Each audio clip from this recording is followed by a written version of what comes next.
Dr. Kim Hyun adjusted his microscope for the third time that morning, trying to focus on the strange cellular structures floating in the sample dish.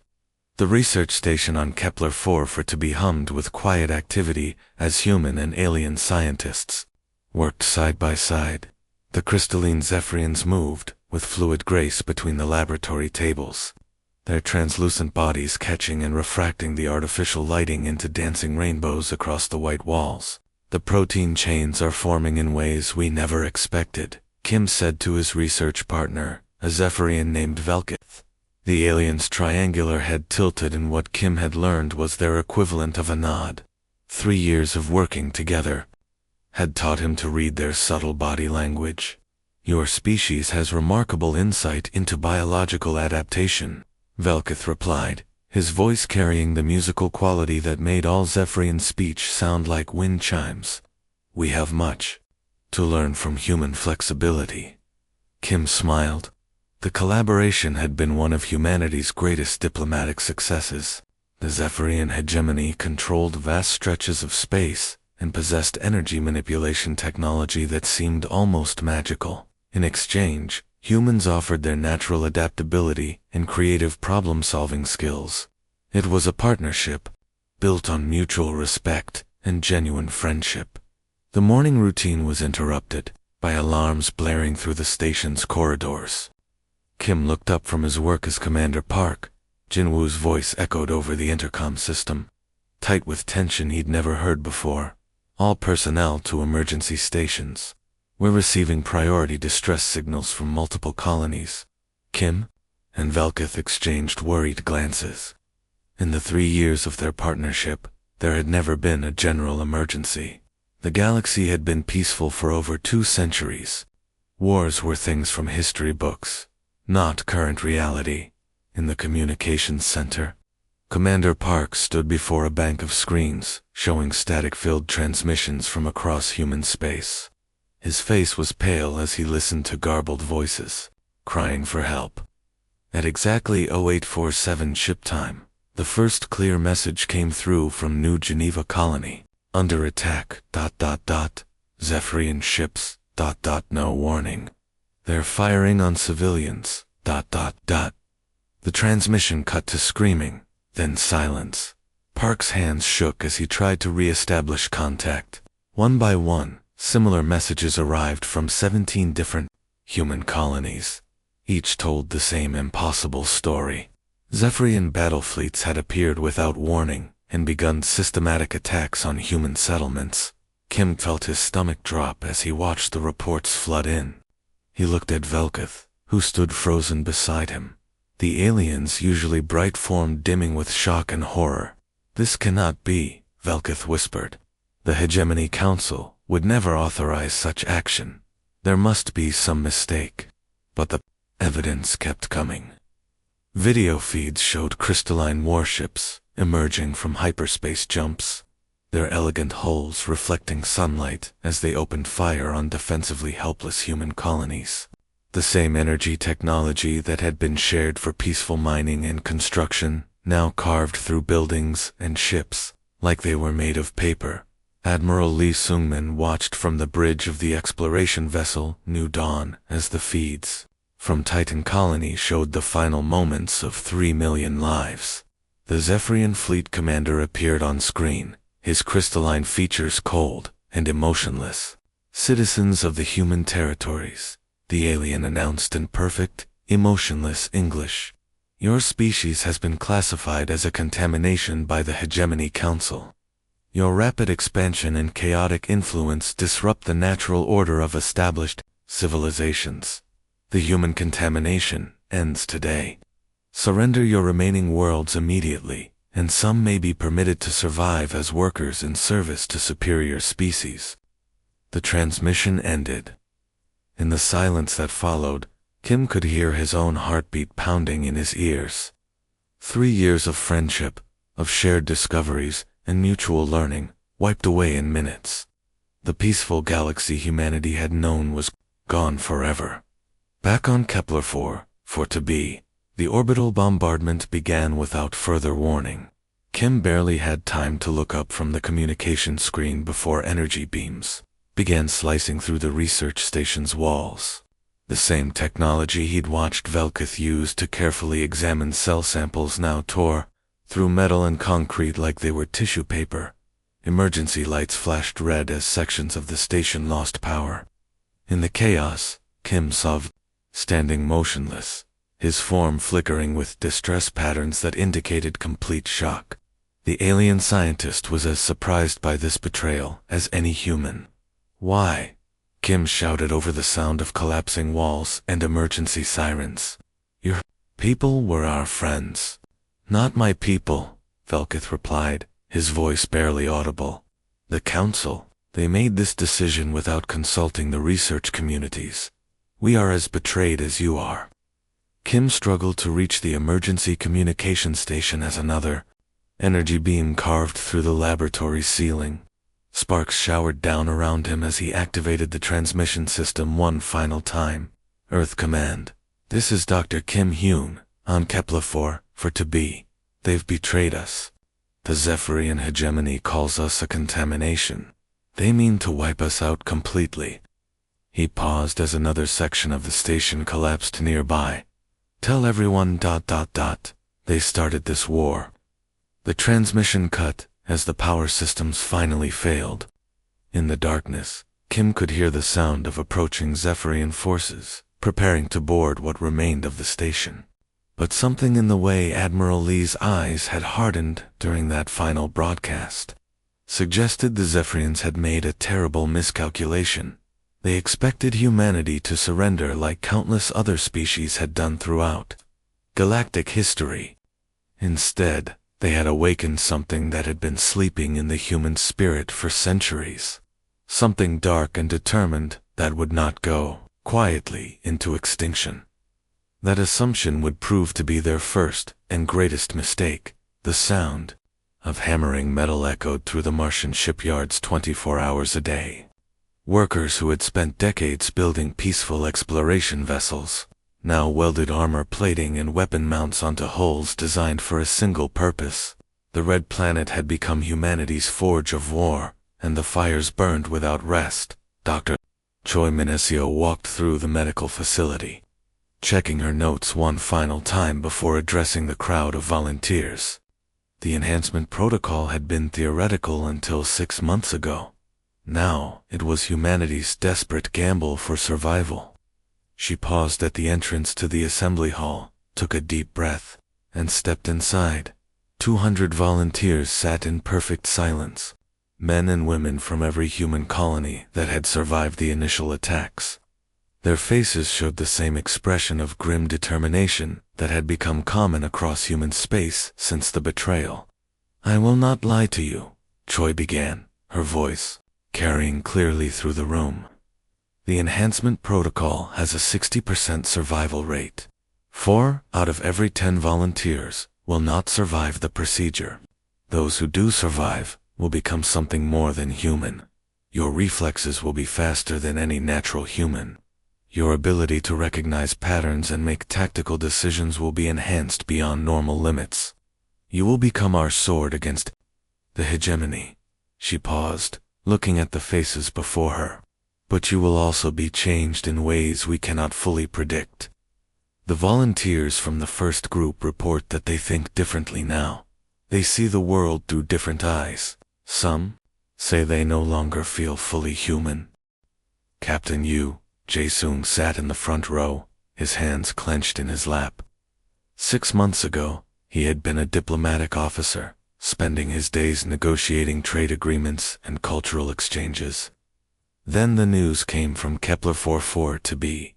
His wife and 2 young children had been there, visiting the research station during what was supposed to be a family vacation.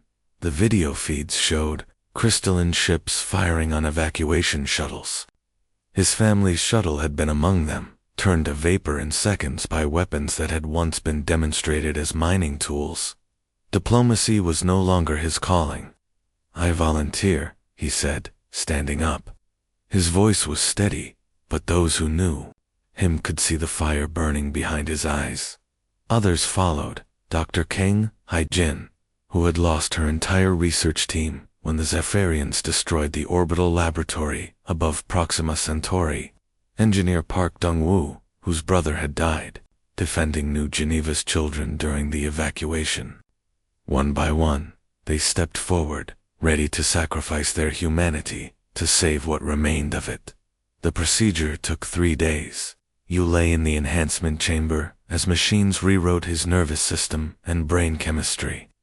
Nanobots flowed through his bloodstream, building new neural pathways and enhancing existing ones. The pain was beyond description, but he held on to the memory of his family to keep himself focused. When he emerged on the 3rd day, the world looked different. Colors seemed sharper, sounds carried more information, and he could process multiple streams of thought simultaneously. But more than that, he could see patterns everywhere. The way people moved revealed their intentions before they spoke. Combat scenarios played out in his mind with mathematical precision. Dr. Choi ran him through basic tests, making notes on his responses. "How do you feel?" she asked. "You considered the question carefully." "Different," he said finally, "like I'm seeing the world through a predator's eyes instead of a diplomat's." The Zephyrians had made their plans based on careful study of human history. Their intelligence reports showed that humans had fought brief, chaotic wars in their past, but always sought peaceful solutions when faced with technologically superior enemies. They had concluded that humanity would surrender quickly when confronted with overwhelming force. They had missed the most important detail in human history. Humans had not stopped fighting because they were weak or preferred peace above all else. They had stopped fighting each other because they had become too good at it. The weapons and tactics developed in humanity's last wars had been so terrible that the entire species had agreed never to use them again.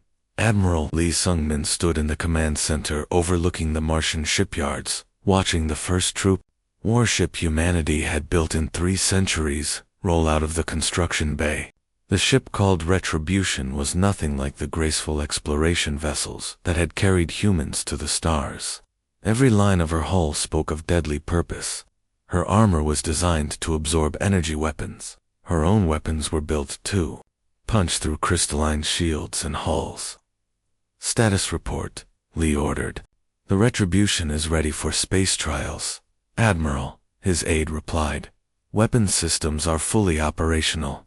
The enhanced crew is reporting for duty within the hour." Lee nodded, watching as more ships took shape in the construction bays. Each one represented months of desperate work. Human ingenuity pushed to its absolute limits. "They wanted to finish us," he said quietly to his staff. "Now they'll learn what humans do when we have no choice but to finish something ourselves." In the enhancement centers, the successful volunteers adapted to their new capabilities. Dr. Kang Hai-jin found that she could calculate the trajectory of thrown objects before they left someone's hand. Her tactical awareness had expanded too, the point where she could track dozens of variables simultaneously and predict outcomes with startling accuracy.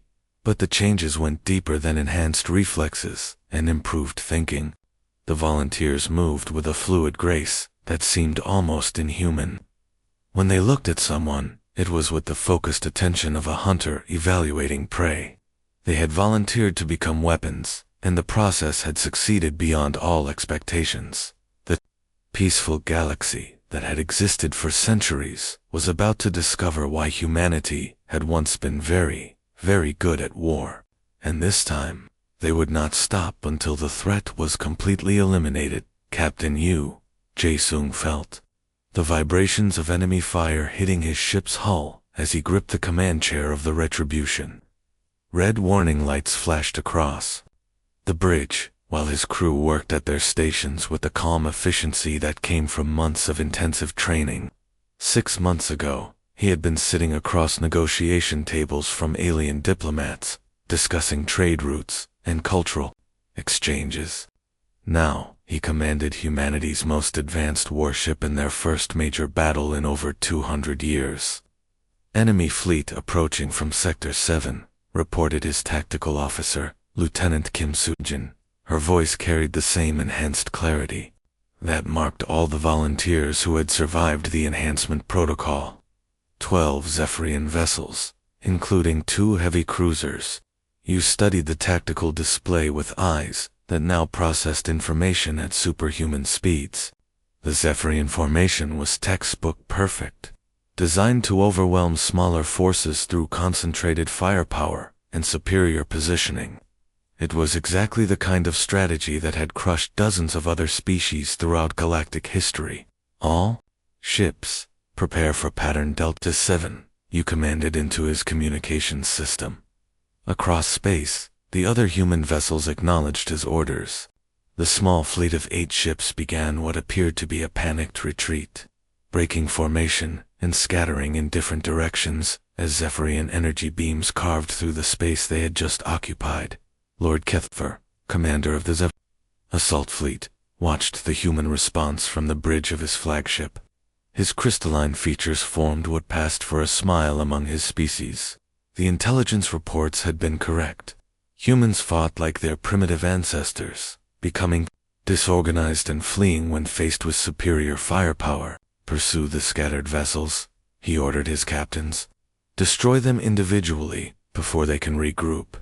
The Zephyrian ships spread out, chasing what they believed were helpless human vessels running for their lives. Kethvar had studied the historical records of every species the hegemony had conquered. They all followed the same pattern when faced with overwhelming force. First confusion, then panic, then surrender or destruction. That confidence lasted exactly 37 seconds. The human ships that had appeared to flee, incomplete. Disorder suddenly changed direction with mechanical precision. Instead of running away, they converged on the scattered Zephyrian vessels from 6 different angles. Their movements coordinated down to the second. What had looked like panic was revealed to be an elaborate tactical maneuver designed to separate and surround the enemy fleet. Impossible, Kethver whispered, as concentrated human fire began tearing through his flagship's shields. How did they coordinate this without detectable communications? The answer lay in the enhanced humans crewing the ships. Their improved tactical awareness allowed them to predict each other's movements and coordinate complex maneuvers through subtle, visual cues that normal beings would never notice. They functioned as a single organism spread across multiple vessels. Aboard the Retribution, Colonel Kong Haijin prepared her boarding party as the ship moved into close range with a Zephyrian cruiser. The enhanced humans under her command moved with fluid grace, checking their weapons and equipment with the focused attention of professional killers. Their eyes held the same predatory gleam that had marked all the enhancement protocol survivors. Boarding in 30 seconds, she announced. Remember, we adapt faster than they can respond. Use that advantage. The magnetic clamps engaged with a metallic clang, and the boarding party flowed through the breach like water finding cracks in stone. The Zephyrian defenders were prepared for human tactics from 2 centuries ago, but they faced something entirely different. Where normal humans would have been overwhelmed by the aliens' superior technology and faster-than-light reflexes, the enhanced humans matched their opponent's speed and exceeded their adaptability. Within minutes, Kong had figured out how to operate Zephyrian door controls, weapon systems, and navigation interfaces. Her team moved through the crystalline corridors like deadly ghosts, appearing where the defenders least expected them. The Zephyrian crew fought bravely, but they were facing opponents who learned and adapted in real time.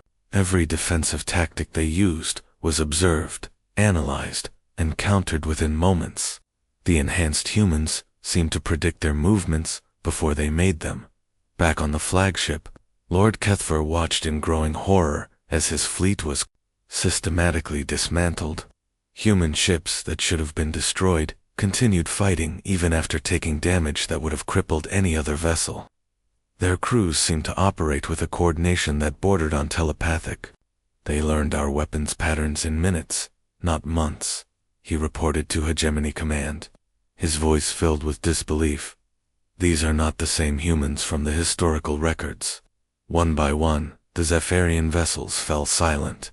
Some were destroyed outright, but others were captured intact by boarding parties that moved through alien technology like they had been born to it. When the battle ended, 7 Zephyrian ships floated powerless in space, their crews either dead or surrendered.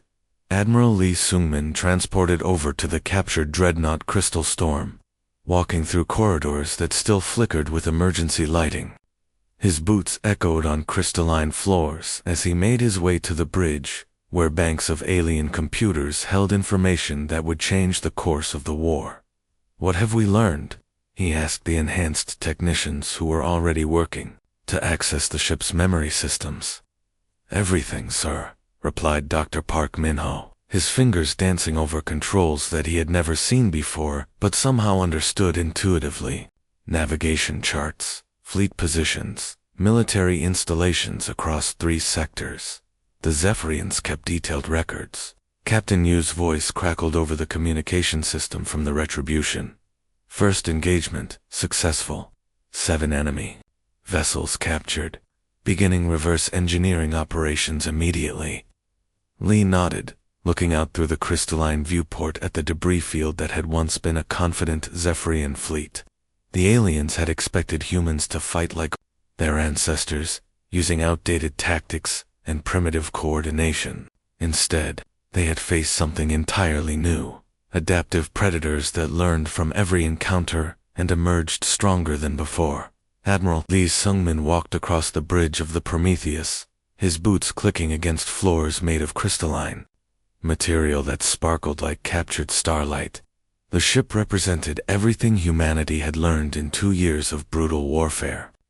Its hull combined the best of human engineering with captured Zephyrian technology, creating something that surpassed what either species could have built alone. The crystalline armor plating was 3 times harder than anything the hegemony had ever produced. Human engineers had discovered ways to layer the alien materials that the original builders never imagined. The power systems used human-designed reactors that pulled more energy from Zephyrian crystal cores than their creators thought possible. "Status report," Lee commanded as he settled into his command chair. Captain Yu Jae-soon looked up from the tactical display, his enhanced eyes processing streams of data that would have overwhelmed the normal human mind. "The siege of Zephyr Prime continues as planned, Admiral. Colonel Kong's teams have taken out another orbital defense platform that makes 12 this week." Through the main view screen, Lee could see the Zephyrian homeworld hanging in space like a blue-green jewel, surrounded by the wreckage of its defenses. The siege had lasted 3 months, but it was not the brutal bombardment that other species might have used. Instead, humanity had chosen surgical precision. Colonel Kang Haijin floated in the vacuum of space outside Defense Platform 7, her enhanced reflexes allowing her to move through the station's external systems like a deadly dancer. The enhancement process had changed her in ways that went beyond faster thinking and improved reflexes. She could see patterns in the alien architecture that revealed structural weaknesses in system vulnerabilities. Her team of enhanced soldiers moved through the platform's corridors with the fluid grace of professional killers. They had studied, captured Zephyrian technology for months, learning every system and understanding every weakness. What should have been a difficult assault became a systematic dismantling operation. "Platform 7 is secured," Kong reported over the communication system. "Defensive systems offline. No casualties among our forces." The Zephyrian defenders had fought bravely, but they were facing opponents who seemed to understand their technology better than they did themselves. The enhanced humans adapted to new situations in real time, finding solutions to problems faster than the aliens could create them. Back on the Prometheus, a priority communication signal interrupted the tactical briefing. The image of Lord Commander Zethkale appeared on the main screen, his crystalline features showing signs of stress that no human had ever seen in a Zephyrian leader before.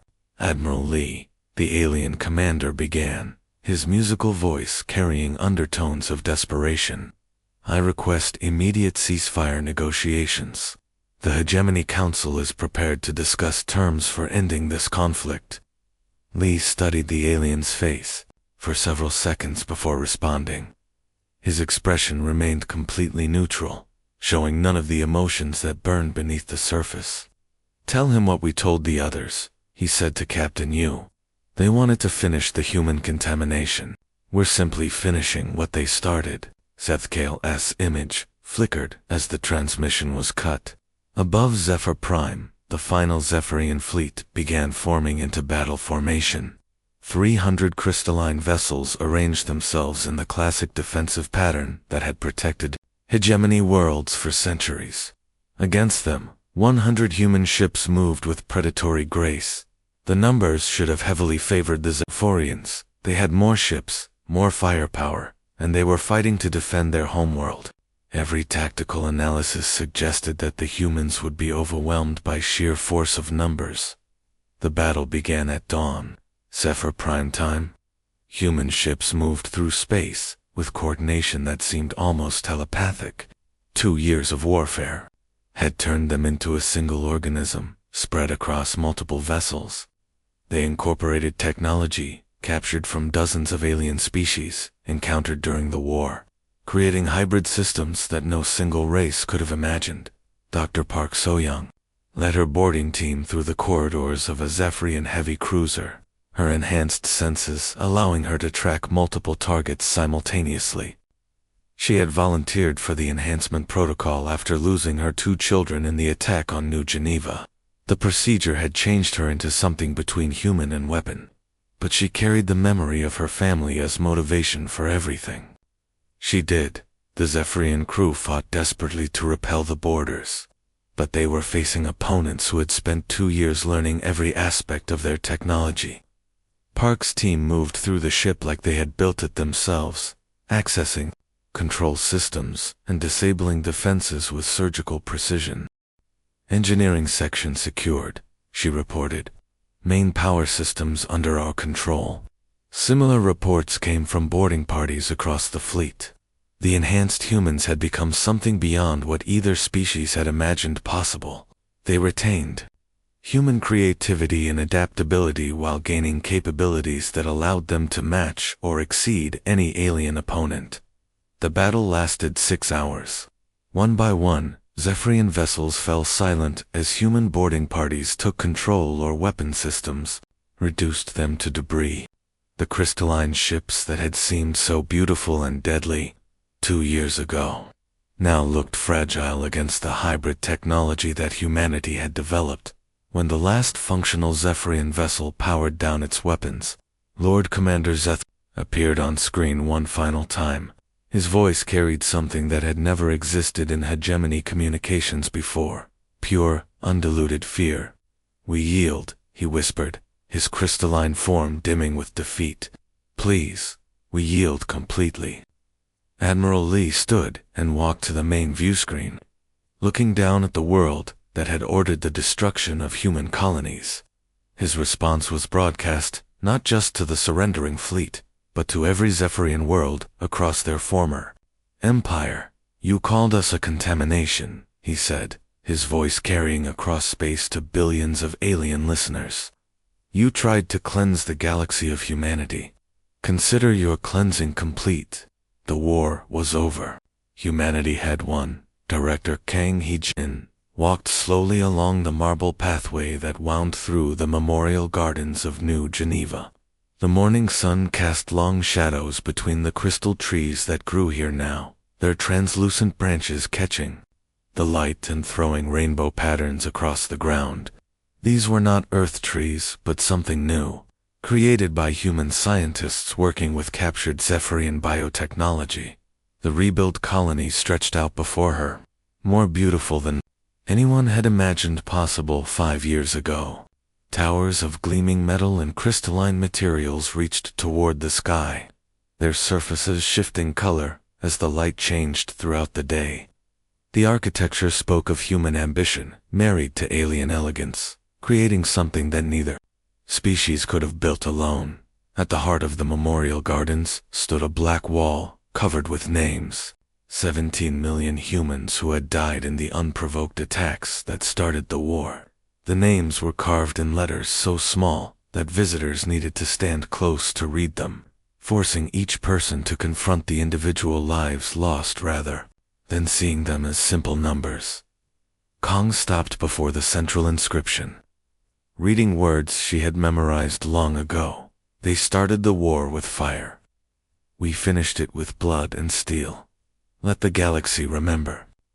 She touched the enhancement scar on her neck, a thin line that marked all the volunteers who had survived the protocol that changed them into something more than human. 5 years later, she still moved with the fluid grace that marked the enhanced, still saw patterns and possibilities that normal humans missed. In the command center of New Geneva, Grand Admiral Lee Sungmin reviewed the daily reports from across human space. Holographic displays showed the locations of colonies, fleet positions, and trade routes that now stretched across vast areas of the galaxy. Where 17 human worlds had once been destroyed, 300 new colonies now flew human flags. Admiral, his aide reported, the Proxima shipyards have completed another battle group. 6 destroyers and a heavy cruiser, all incorporating the latest hybrid technology. Lee nodded, making notes on his datapad. The ships being built now were unlike anything the galaxy had seen before. They combined the best aspects of human engineering with technology captured from dozens of different alien species encountered during the war. Each vessel was a masterpiece of hybrid design that no single race could have imagined. Admiral Yu Jae-sung stood on the bridge of his flagship, watching as another colony ship prepared to jump to hyperspace. The massive vessel carried 50,000 settlers bound for a new world on the rim of human space. But unlike the hopeful exploration ships of the old days, this colony ship traveled with an escort of 6 destroyers. The destroyer hulls gleamed with crystalline armor plating that could absorb energy weapons and redirect the power to their own systems. Their weapon arrays combined human projectile technology with alien energy manipulation, creating hybrid systems that could adapt to any threat. They were beautiful and terrible at the same time. Jump coordinates confirmed, his navigation officer reported. Colony ship Horizon is ready for departure. Escort formation, prepare for jump, you commanded. The destroyers arranged themselves around the larger vessel like protective wolves surrounding their pack. Even routine colony missions now traveled, with enough firepower to level a planet, in the council chambers of New Geneva. Representatives from 43 different alien species waited in carefully arranged seating. The chamber itself was designed to accommodate the various physical requirements of different races. Atmospheric controls adjusted for each delegation, and translation systems converted speech into patterns of light, sound, or chemical signals, as needed. Ambassador Chen Myung stood at the central podium, addressing the gathered aliens in calm diplomatic tones. The mutual defense pacts ensure that any attack on human colonies will be considered an attack on all signatory species, she explained. In return, humanity guarantees protection for your trade routes and colonies. The alien representatives listened carefully. They had not come to New Geneva out of friendship or shared ideals. They came because they had all heard what happened. 2 species that threatened human interests, the Zephyrian hegemony, no longer existed as a political entity.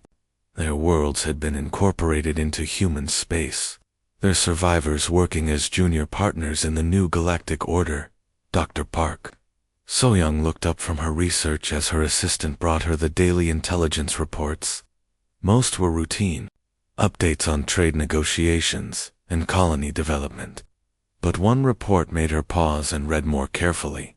The Veltar Confederation had been making aggressive moves toward the border of human space. Their military buildup suggested they were planning some kind of action against human colonies. Intelligence indicated that they believed humanity's reputation for military effectiveness was greatly exaggerated.